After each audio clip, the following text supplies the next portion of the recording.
Hi, Hi. everyone. I'm Tara. This is Fiona, my co host and daughter, and this is Rebecca Alvarez. Rebecca is a sexologist, Berkeley, PhD in sexology, which I'm dying to talk about how you. Came up with your own major of sexology at Berkeley, and I'm also shocked that they didn't already have that major. Rebecca uses a modern approach to sexology and intimacy education designed to support confident bodies, connected relationships, and shame-free conversations. Rebecca has a free guide for how to talk confidently to your kids about intimacy at all ages. And I think this is an unbelievably relevant topic. With that, I'll just start here. My father never talked about sex with me. I had a mom that mentioned a few things about sex that were very weird.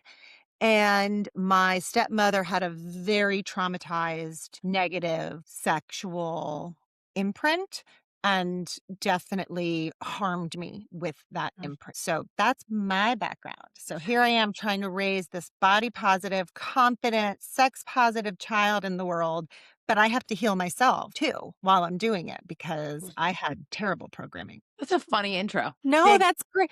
That's that it got straight to the, like, point of it. Yeah. I have so much to say about it, but go ahead, Yes. Dina.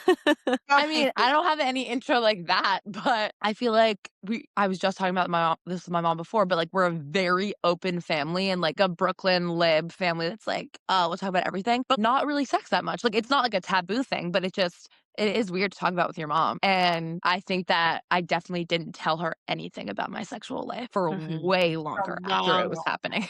time. Mhm. And that's weird, even though like we have such a close relationship. I could tell her like everything. And I mean, everyone knows this, but it's just interesting that that is the one thing that people can't really talk to their family about. I mean, it makes sense because it's like Well, their mo gross, well, their mom but it's not gross. Let's just because I feel like that's language we use to talk about sex that I but don't it's like to use. gross to like think about you having sex. Yes, that's gross. Oh, yeah, that's gross. It is gross. Uh, But also your dad, like, it's like, let's just add like, you're married, Rebecca, so you have a Yes. husband, and you have 2 daughters. So I'm Mhm. curious how it's like, they say if it's not one thing, it's your mother, right? Why it's always on the mother to have all these to know the perfect thing to say, and it's like, a what lot of about pressure. yeah, it's a Yeah. lot of And how old are pressure. your daughters? I have a 6-year-old and a 17-year-old. Okay. So 17-year-old, you're in it. I'm in it. Yeah. I've been in it. Yeah. And No, I 6-year-old maybe don't talk about sex as much. I don't know. I'm curious. What's like the difference like in how you explain your job or like all that? Yes. Well, thank you so much for having this conversation. I have to tell you the fact that it's a mom-daughter conversation that we're having, I think is super special. I wish there were more like this. So I just want to tell both of you that. Okay, so I would say with my children, it's almost like this common issue of your kids don't realize like the special work that you do, right? It's almost like, oh, it's just mom. So for me, I'm like, ask me more questions. Do you want me to take you to the clinic? Like all the things with my teen. She's like, Mom, I got it. But I think through osmosis, being around me, the books around me, the products around us, like I think she's developed a really strong sense of self and like what she thinks about pleasure. And I know that she talks about it with other people because my approach is actually interesting, Tara. I don't think moms should be the only resource, but I think we put a lot of pressure on ourselves to be everything to our kids and provide them with all the things they're going to need and be protective and all those things. I think we need several adults in these kids' lives talking to them about this, whether it's, the aunt or your best friend or I don't know, somebody from a local area, like your librarian. I don't know. Just, I think we need to have almost like this new foundation. First, Yeah. unlearn a lot of Well, things. that's one of the big pillars, I think, of this podcast as it emerges is community. And Yes. that we really, we live in this very atomized, siloed culture. We're all in our own little worlds, and that we can't do this thing alone. It can't, it's like the nuclear family is not working So in the different sense today. just mom, dad, and kids, and we're just going to crush it and do everything right. It's unreasonable. So the idea of community and that bringing other voices into the mix, so your kid can kind of go pick and choose from a variety of viewpoints and start to cobble together their own. Yeah. I think it's important to have a few people that kids as they grow up can talk to, because you're right, Fiona, it is kind of embarrassing to talk to your parents about pleasure, about sex, about questions you have. And that's actually really normal. And it's part of what makes this category so challenging, that if it's hard for us to talk about the good stuff, imagine how much harder it is to talk about the bad stuff. I think when you talk about like an imprint, Tara, like that's generational too. So if you come from a line of women that have been in difficult relationships or had to be a single mom on their own or went through sexual trauma, like there's so many things that we will actually unconsciously carry genetically. And it's like fears that we have, and rightly so, if you go back in history and you look at all the things women have had to go through over time. But I think for me, the work that I'm trying to do is not just normalize it, or it's us talking about a sex topic here and there. I want it to actually feel like you can ask the quick little question at dinner, even if it's a little embarrassing for you to ask, or even if mom is a little embarrassed to answer, like just ask the question and then we keep going, right? Or a question before bedtime, or a question like when you're out with your friends that comes up that later you want to bring up to mom or parent. So I feel like that's what I'm hoping happens, because if we can have more open little moments like that, it'll start to feel less weird. And I'm not saying like one day it just becomes easy, or you should have a full blown pleasure conversation with your mom if you feel very uncomfortable. But you might one day, you might want to one day, or she might be able to tell you, you know, if it's too embarrassing, I know a few places that you can check this out, or you can talk to such and such person. And I feel like just giving you options is the goal. Well, I think it's so interesting because when you're like 14, 15, 16, and you're first like, dealing with like sex and stuff, my friends gave me the worst advice alive. And there was no way I was going to talk to an adult about it. Like the worst advice. And that is the one area where you're only going to talk to your friends about it. And there are other 14-year-olds who are stupid and have no idea what they're doing. Like I was I stupid. don't know yet. I know. And it's just like funny.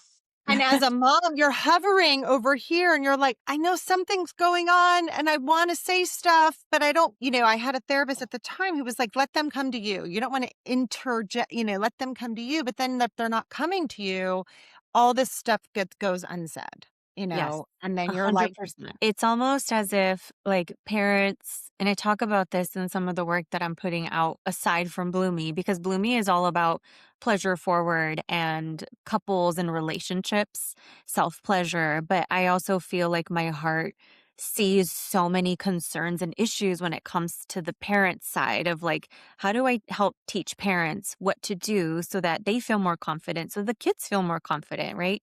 And Fiona, what you're talking about is very common, where there's all of these preteens and teens that are navigating a world they're learning, and they're talking to each other, but they feel embarrassed to talk to adults about it. And so there's a lot of misinformation. And I do see a lot of kids getting hurt. And I'm saying kids kind of general, but like, let's say ages where kids are having sex. So anything from like 11, which sounds kind of wild, but like 11 to 18, end of high school, right? There's a lot of misinformation. I've had a lot of parents reach out about their kids not understanding birth control or being too embarrassed to ask. And now the situation is what it is, or bad experiences when they're dating and trying to navigate crushes. Unfortunately, a lot of like abuse or like sexual assault, and like just things that those are the things we want to prevent. So what I do tell families, because that's like where my heart is trying to help, is parents do have to try to stay ahead of what their kids are learning and talking about by offering them sort of like open door moments of, hey, what have you heard about this? And let the kids kind of share with you when they're ready, or like where they're at, but then also trying to focus on the things that are coming up. So consent, even if we're not talking about sex, what is consent? Or like, did you know consent means ongoing? It has to be enthusiastic. You can change your mind at any time. Like just concepts around it are really helpful.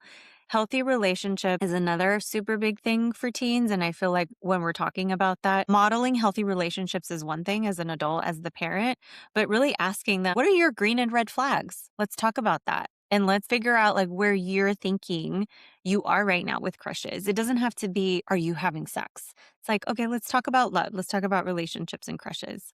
And then you Mhm. can get into the sex. And then you can get into, depending on how progressive or open you want to be, how do you want to support your kid? Because chances are they're going to learn about sex and have sex, whether you're involved or not. So you want to be involved kind of in the right way. And I think that the point you said about like starting younger is that even on the school side, I had my first sex ed class probably 3 years after I had sex. I had my first conversation with my parents after I kissed a boy. Like, it's not your fault, but it's just when you're a parent, you can't imagine your sweet 13-year-old child. That's what I was It's gonna just say. Parents are preemptively starting like so early. right. It's like every time they say, like, when your teenager says they tried it once, multiply everything they say by 3. That means they did it 3 times, you know? And now, on the other side of it, my daughter's 20, my son is 17. They're both in long-term relationships. It's weird though, because everything's either happening way earlier than you think it is, Yeah. or we're also hearing Gen Z is not having Waiting. sex. They're not dating, they're not taking risks in person and asking people out. And there's like a big elephant in the living room here is just the whole digital thing and porn, and how it's not just the parents and the Right. kids, it's parents, kids, and then the algorithm, and then Yes. how that you have a chance because your kids are younger. Well, one of them is. You can Mhm. shape the digital thing a little bit better. I was a fucking idiot. And I was like, I mean, I knew it wasn't great, but I was like, I started saying okay to certain apps like fifth grade, sixth grade, seventh grade, eighth grade. And I really regret it. It's hard. There's so many things as tech changes, as there was more that these kids are into. It's like we're also learning some of the things as they're learning them. But I want to talk a little bit about porn because have you all heard the saying 8 is too late? No. No. Okay, I talk about this in the guide that I made for families because the idea is that a lot of parents wait until high school to talk to their kids about sex.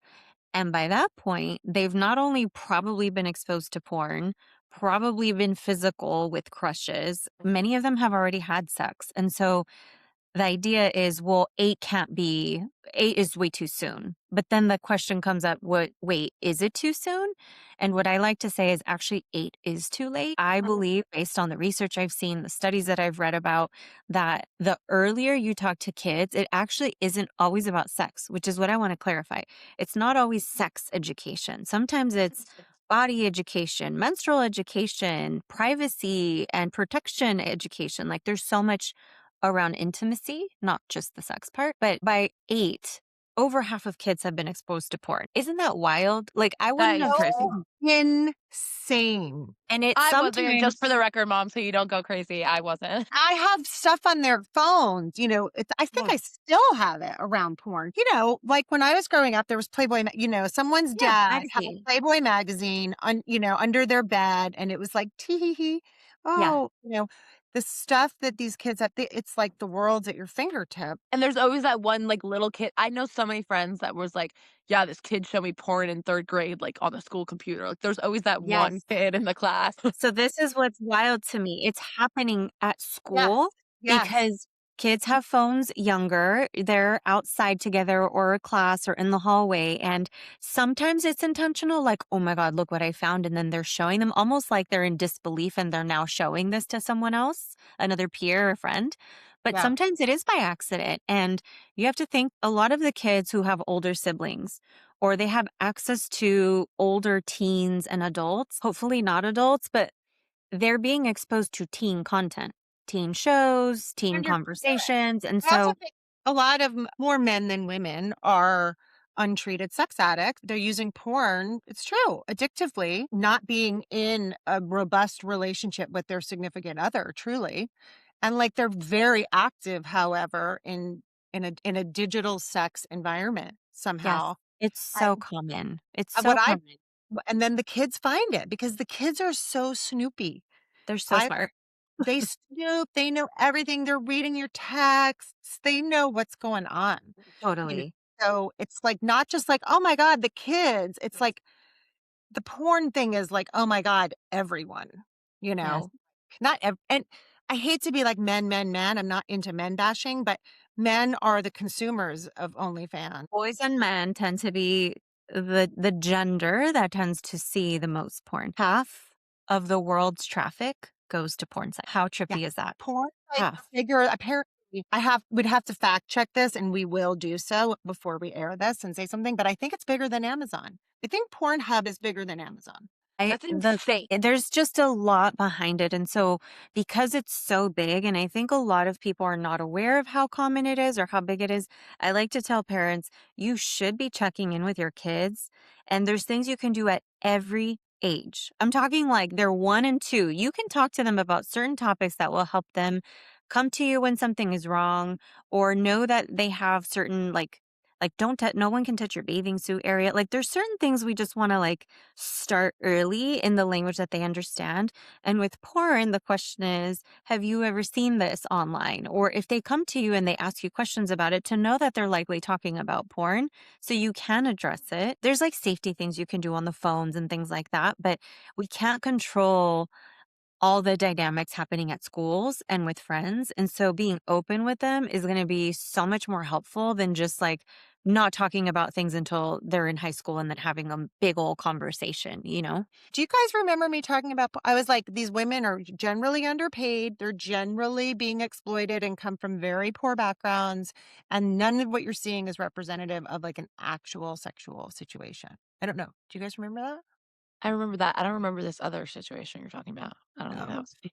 But I think that my main qualm, the parents is one thing, but the school aspect of it. In my elementary school, I Mm. had one sex ed class in 5th grade. And then I went to like a bigger public school for middle school and there was nothing. And I just think that there could have been so many points along that road where someone Yeah. could have intervened with the people in my, like what was going on in my middle school, that an adult could have. It was clear. There was literally like a hookup room in our middle school. Like there's no way the teachers didn't know about this. You know what I mean? Do you do work with like that kind of stuff, or is that kind of like out of your wheelhouse? And like, have you seen people trying to do work with that or? So if I could like make 5 versions of myself, one of them would be solely dedicated to working with kids on like the families, whether it's in the school system or the actual communities, and figuring out how to get rich content that's age appropriate out. Because I think so many things that you said, Fiona, like I would want to talk about. The fact that all of these dynamics are happening in middle school is really, really common, right? And I'm not saying all kids are engaging in this, and I'm not saying that adults are aware of this or not aware of this. Regardless of what we believe, they're happening. And so my idea is we should be talking to the kids about these topics and checking in to see where they're at, because there's going to be 2 very different scenarios that I'll share. If there's one child, and let's say they're in 6th grade, they're an only child, they're only exposed to things that are 6th grade content, right? And their peers. However, if you could have a child the same age who has an older teen sibling that maybe does extracurricular activities. And the reason I bring that up is because it may not even be on our radar that they're being exposed to more teen Mhm. kids, or they have adult access, which Mhm. means like we just have to think about like what are the environments that they're in that are giving them the messages. So some kids will be exposed to a lot more a lot sooner. And so if we're not aware as parents about those dynamics, we should have other adults like teachers checking in. And a sex ed class, I think one of the things that I feel like is the biggest issue when we talk about sex education is the word sex in Mhm. sex education. And Yeah. if we So change that and make it intimacy education, body education, and sex is a piece of that, I think it would help a lot. But we can't wait for the school system to Right. have a comprehensive sex education program. Like I went to a high school that's in a very progressive area, but because it was a private school, it was abstinence only education. They had abstinence only contracts for us to sign. I didn't sign it. But like I was like, what are you guys doing? You're not going to teach us about anything that's yeah, positive. All of that's this just is going to be like, and scary. then there's also just the bad parts of sex, particularly for women. It's like pregnancy, disease, boo, boo, boo. And then, no, there's no counter programming for all the good parts of sex and like how Pleasure, our sex is clitoris, a great part of consent. life. And all I mean, sex is like such a huge driver of just like the human condition, Yeah. but then it gets reduced to like disease, pregnancy, and like fear Yes. management, which I think And that's sucks, what we're you know? seeing. It depends on your state, your district, your teacher, to be honest, because the same teacher could deliver a curriculum in a much different way. One of the reasons I'm so passionate about helping the parents is because I feel like if there were more parents that were openly talking to kids, the schools we don't have to rely on the schools Mm. necessarily. It would be nice if we could tackle that. But I feel like first and foremost, if we could just get a community of parents, their friends, their aunts, uncles, community helping, I feel like it would make a big difference for kids. Yes. So, because I think the schools, it's just not gonna happen. We can't even read the same books about history right now, No, let it's alone, such a good point. get a good sex curriculum going that anyone can agree on. And I Yeah. think a lot of parents wouldn't want an educator educating their kids about sex. I think it's just too loaded. So I think your target to the parents is great. And I like your way you use nomenclature. It's so Mm. important. It's so important because you just tell the story about Target and how you made them change the aisle Yes. from the something to sexual wellness. That's important. And then I want to ask you about America because you're selling your products in US and Mexico, and I'm curious about how it's going in each of those countries and Yes. So the first piece about the words that we use, I just say what it's called. So it's vulva or vagina or penis. Like we just say the words and what they're called. We talk about the idea of sex though, a lot of times it's about fear or disease focused and I want to bring the levity and the like wellness side to the forefront. So with Target, before we launched with them, they had family planning. That was the name of the section. And I recommended that they change it to pleasure or sexual wellness or intimacy. And they did. They changed it to sexual wellness and sexual health. And Mhm. I saw that they recently piloted pleasure. They had a section in a few stores called pleasure. So I think that's a huge step forward. Now, Target gets a lot of backlash. And especially in conservative areas, you can see like it changes or they walk back what they were going to roll out because they get backlash. So even in retail, it's still tricky. Like they're still trying to navigate it as well. And I think that the importance of the words and calling things what they are, there was a study that showed that the rates of kids being in healthy relationships and not enduring sexual abuse was actually a little bit better and lower for kids that were taught the correct body parts because they could actually vocalize like what was happening where. I'm not saying that that prevents bad things from happening, but it's a step in the right direction. I love that name it, claim it. If you can Mhm. name it, things are a little bit easier. I It's a also little just think people are retreating in general from just the friction of stuff. And it's the kids are doing it, the adults are doing it. There's a dating recession. To your other point, with my company Bloomi, we are piloting Mexico. And so we actually haven't rolled it out, but the idea is that we're going to be in 3 locations where this retailer has their best selling flagship stores and piloting that and seeing how we are embraced by the Latin community in Mexico. I'm from Mexico, or I'm Mexican, I should say. My parents immigrated here. And so I feel really excited about it. And what's cool about the brand and the resources that I'm creating is I want everything to feel bilingual. So even if it's not right away, that's the plan. And I want to be able to create that. So our packaging is in English and in Spanish. And Mhm. so the retailers in Mexico were excited about that because we already meet their guidelines. But I'm excited. I think it'll be really well received. I think that we will have to sort of navigate a lot of deeply rooted religious concepts that are part Yeah. of the Catholic culture in Mexico. And not everybody in Mexico is Catholic, but the majority are.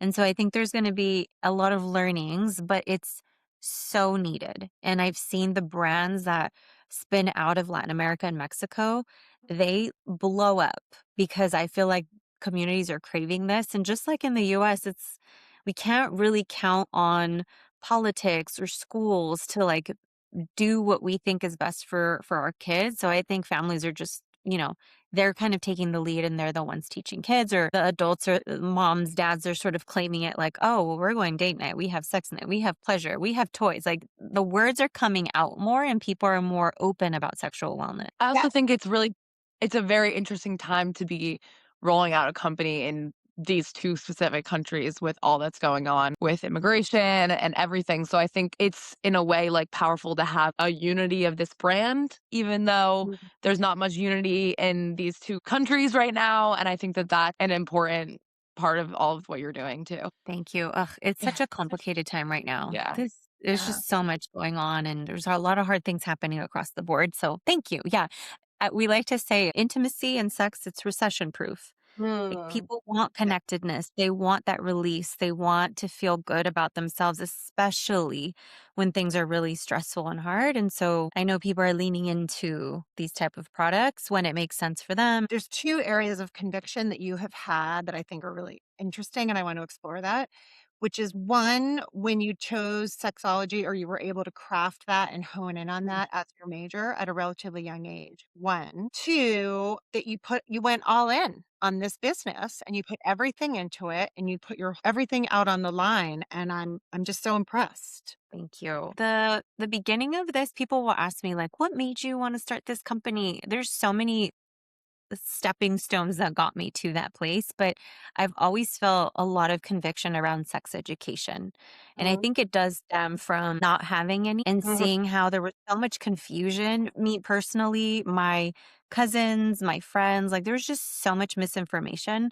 And when I did get I to was wondering, college, growing up Latina in that, I yes. don't know what your parents are like, but it sounds like you weren't talking about sex. No, and you know what? I say they did so good. They tried. We did have a big awkward sex talk. They, at the time, I'm going to date myself, but they had like videos and like VHS tapes that they rented from the library in case we wanted to go through it. And Oh. what I think they got right is they did it when I was very young. And I don't know the exact age, but I want to say I was like 8. So it may be 9.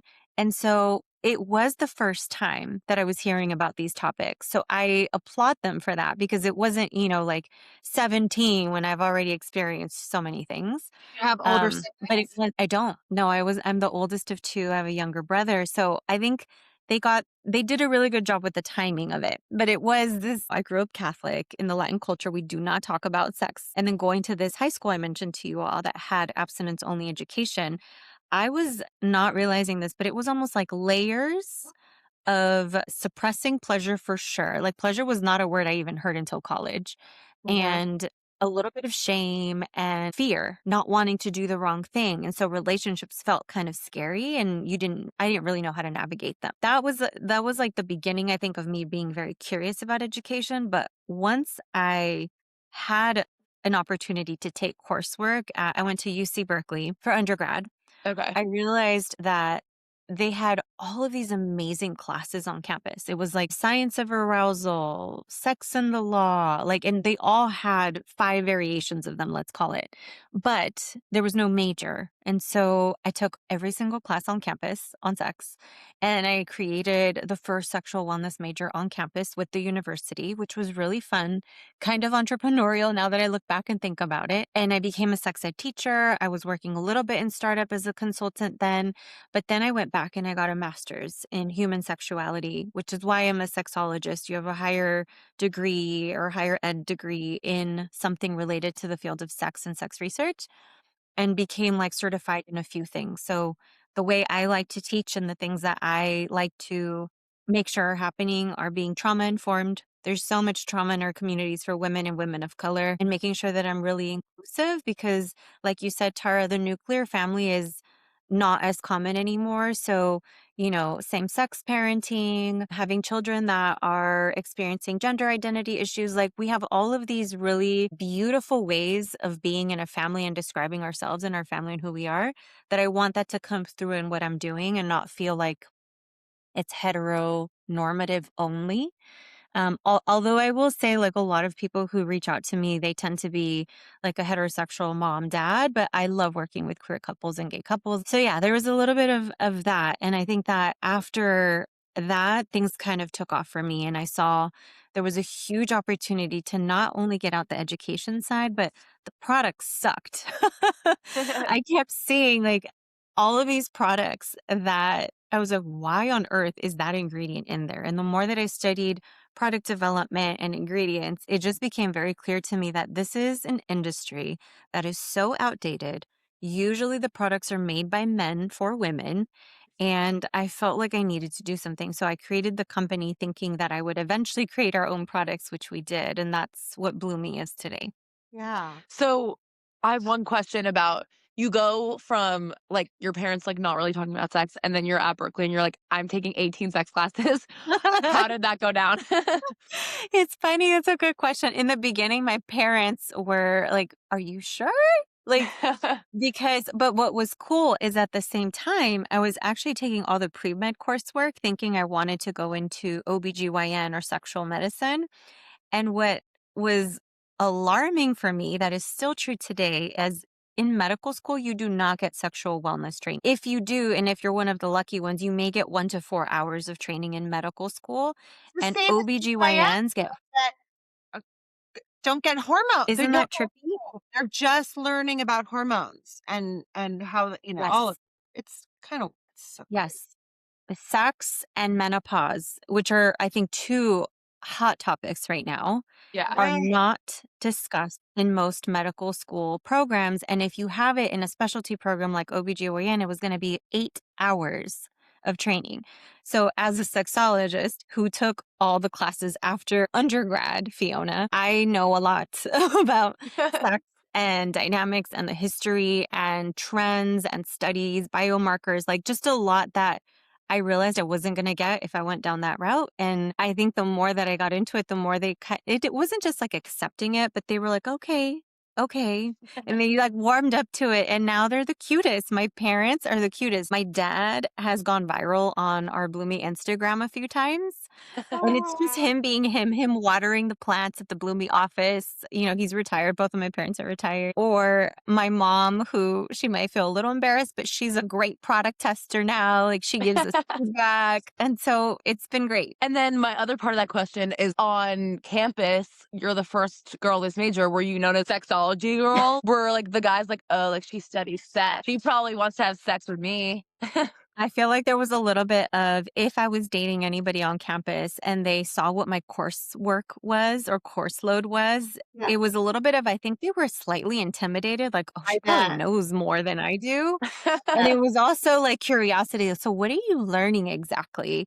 But I don't feel like anybody was rude. I just think people were like curious. Interestingly enough, I think once I was dating, people were very intimidated by it. And so it took me a while to find the Yeah. partner that I was like When feeling you really good get about. Berkeley, you're Yeah. in like hotbed of like interesting thinkers and really, And kind of nerds.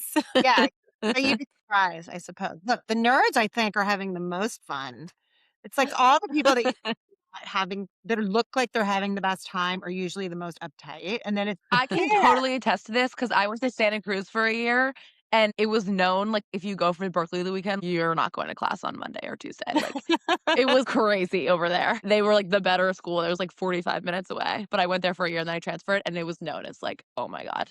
But I don't think it's like the good-looking people in the world are having better sex. I don't. It's like not I think it's actually the opposite. I have no way to prove that, but that is my hypothesis. And I think people always, I do get asked that a lot, like, who's having the best sex? And I have to tell you, there isn't like a group.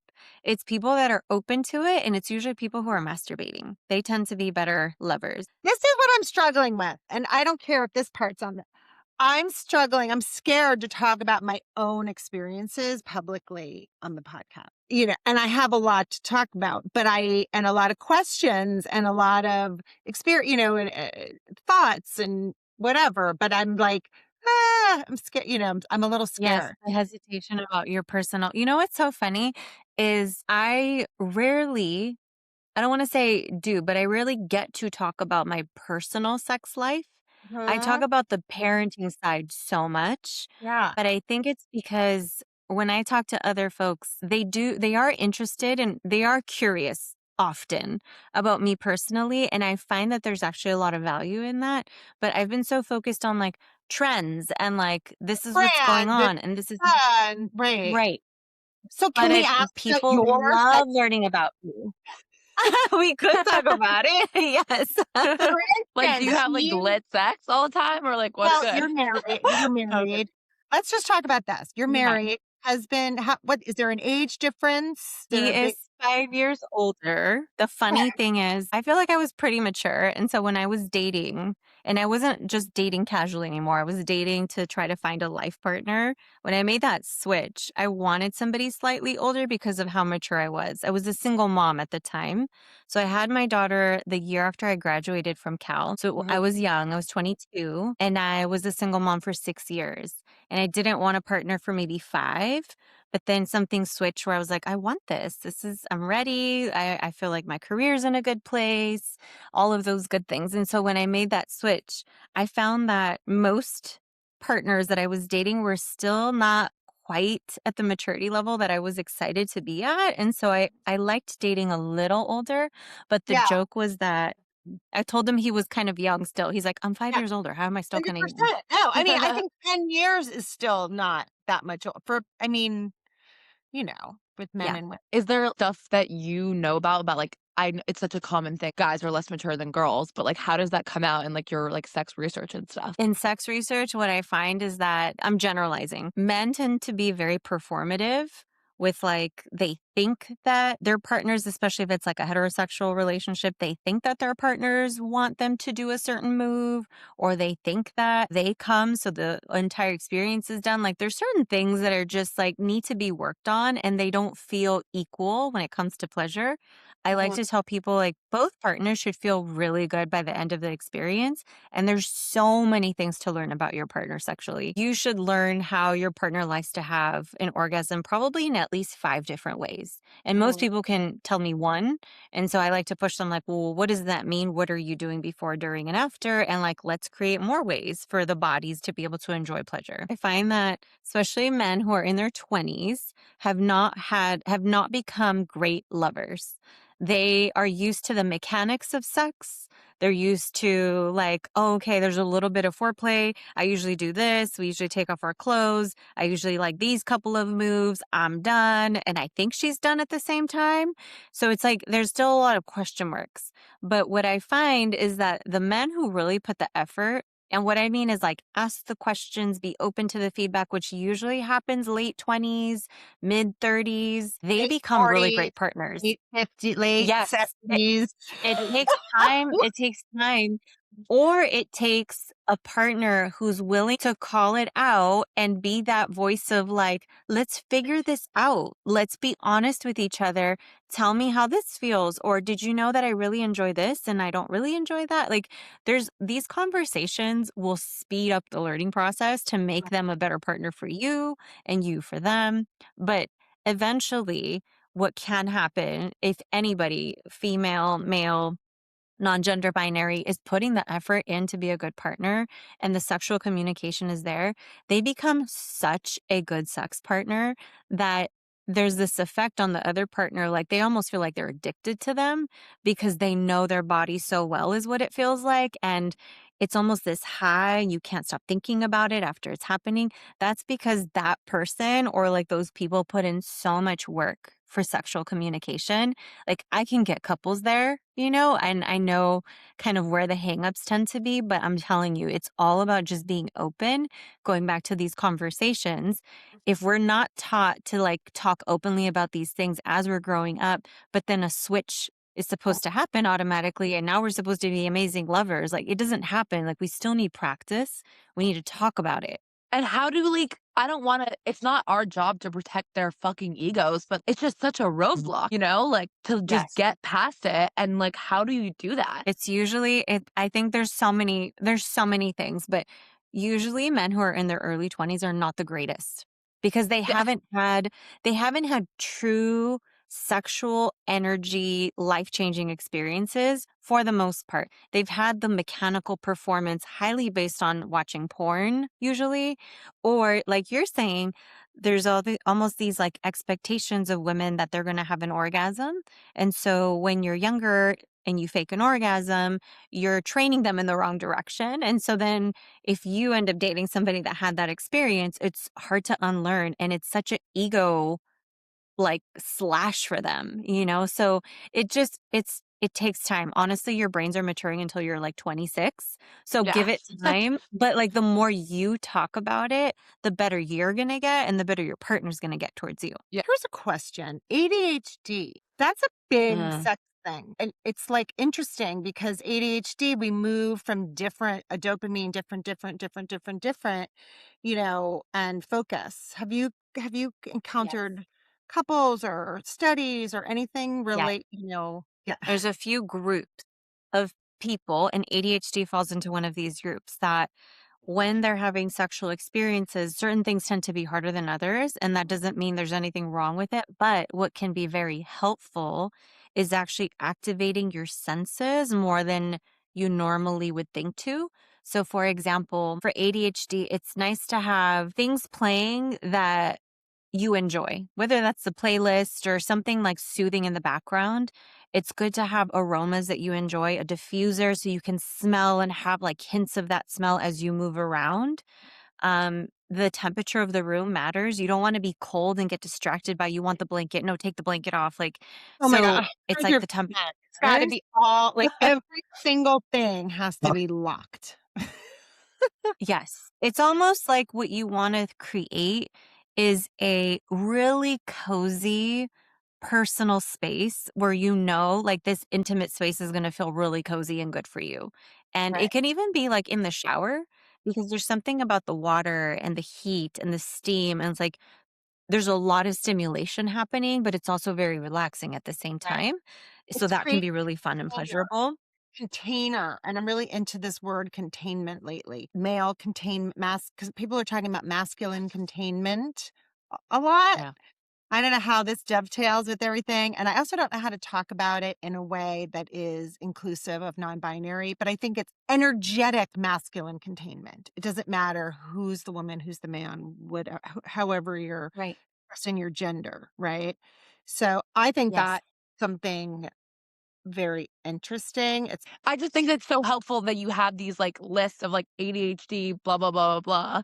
Like that content is so needed. And like there's so many sex conversations that are like broad. You can talk about this or blah, blah, blah. These like concrete things is like a market that is not here that I love that you have.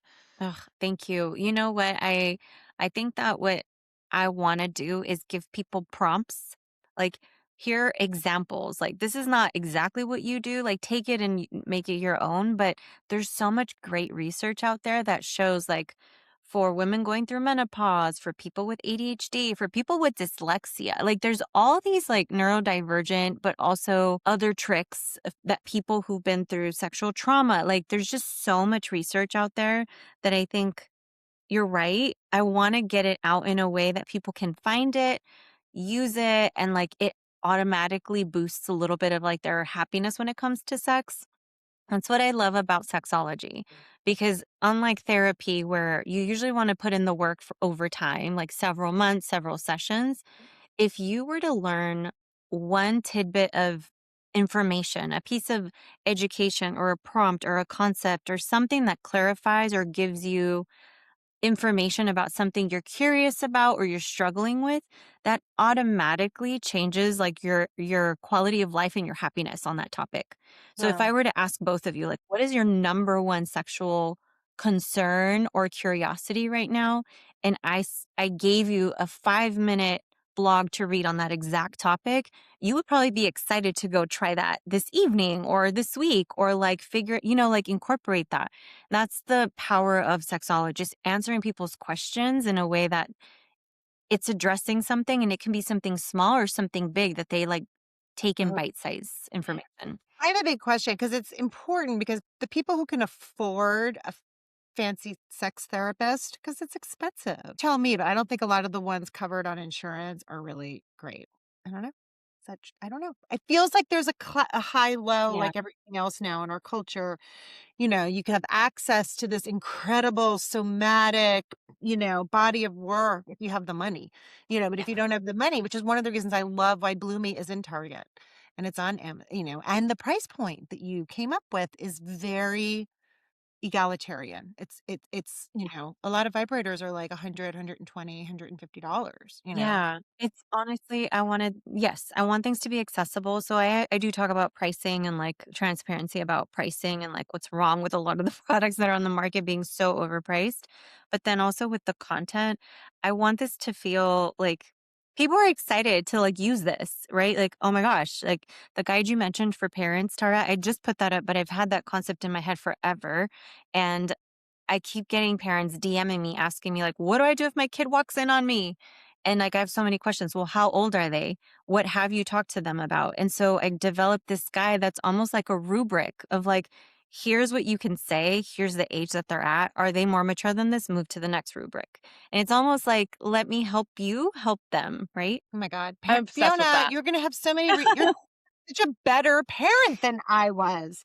Oh my gosh, I've made so many mistakes though, trust me. And I'm telling you, even though I Totally. have this wealth of knowledge, I don't think my girls really want to be part of it. Like, yes, they do know a lot and they could probably, I won't embarrass them, but they can come in here and grab a book or grab a product, right? Which I'm maybe saying that has happened several times. So I know that that's positive, but no, it's almost like, it's like you were saying, Fiona, you probably don't want to ask your mom every single thing until you're a little bit older or you're already comfortable with some of it. It's not easiest for mom daughter. I mean, it's harder for mom and for daughter and dad, though. Yeah, I do think it's easier for a child of a similar sex to talk to that Mhm. parent if they are there. This is why it's probably really hard for non-gender binary kids or kids that are exploring to figure out who they should talk to because there isn't that unless if they have another non-gender binary parent. It can be tough to ask, for example, if you are the daughter, to ask your dad about pleasure. Totally understand. Oh, And for that is sure. No common. chance. I couldn't even, felt weird in a bikini in front of my father. Totally understand. And that's normal. And so this is I why had I'm a like, body. let's Just having a body was yeah. embarrassing. Just having a body. It's hard and I get it and I live it and I also like relate. And so that's where I feel so excited that if we can make sprinkle in a few more conversations Mm. with families, make it a family topic. I know that's kind of progressive to think about, but I do think it would make a difference.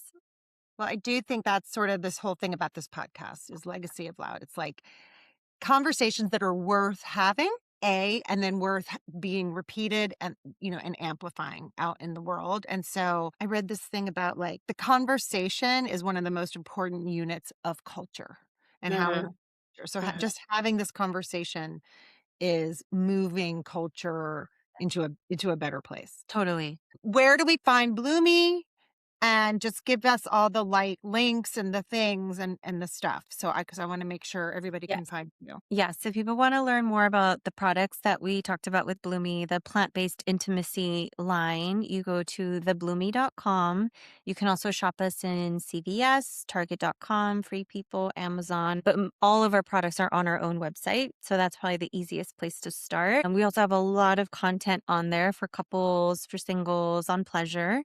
And then if there are parents that want to cover some of the topics or learn more about the topics that we talked about with how to talk to your kids about sex, I'm starting to put a lot more information on my personal website. So it's just my name, RebeccaAlvarezStory.com, and a couple of guides there that go a little bit deeper if you're feeling excited about really learning. I love it. I'm obsessed. I'm obsessed with you, honestly.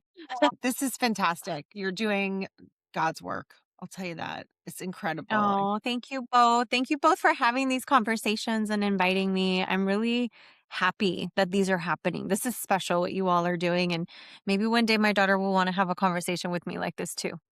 She can come Yes. on and have it with us. She want. Perfect. Well, thank you both. All right. Thank Thanks, you. Rebecca.